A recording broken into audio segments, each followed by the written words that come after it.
IPL 2026-এ 26 নম্বর ম্যাচে মাঠে নেমেছিল দিল্লি ক্যাপিটালস এবং রয়্যাল চ্যালেঞ্জার্স বেঙ্গালুরু।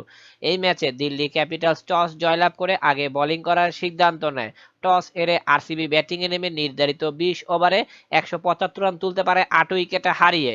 দিল্লির ব্যাটারদের মধ্যে সর্বোচ্চ রান করেন ওপেনার ফিলিপ সল্ট, 38 বলে 63 রান একটা ইনিংস খেলেন। এছাড়া আরেক ওপেনার বিরাট কোহলি 19 রান করেন এবং শেষের দিকে টিম ডেভিড 17 বলে 26 রানের একটা ইনিংস খেলেন। ক্রিকেটের সকল লেটেস্ট আপডেট এভাবে আপনারা আমাদের চ্যানেল থেকে পেতে চাইলে অবশ্যই আমাদের চ্যানেলটা সাবস্ক্রাইব করে 5 টাকা বেল বাটনটা ক্লিক করে অন করে রাখবেন।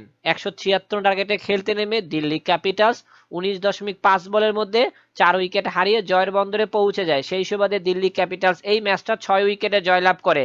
দিল্লির ব্যাটারদের মধ্যে সর্বোচ্চ রান করেন স্টাবস, 47 বলে 60 রান করে শেষ পর্যন্ত নট আউট ছিলেন। এছাড়া ওপেনার কেএল রাহুল 34 বলে 57 রানের একটা ইনিংস খেলেন এবং শেষের দিকে ডেভিড ওয়ার্নার পরপর 2 বলে 2টা ছক্কা মেরে দলকে জিতিয়ে তারপরে মাঠ ছাড়েন।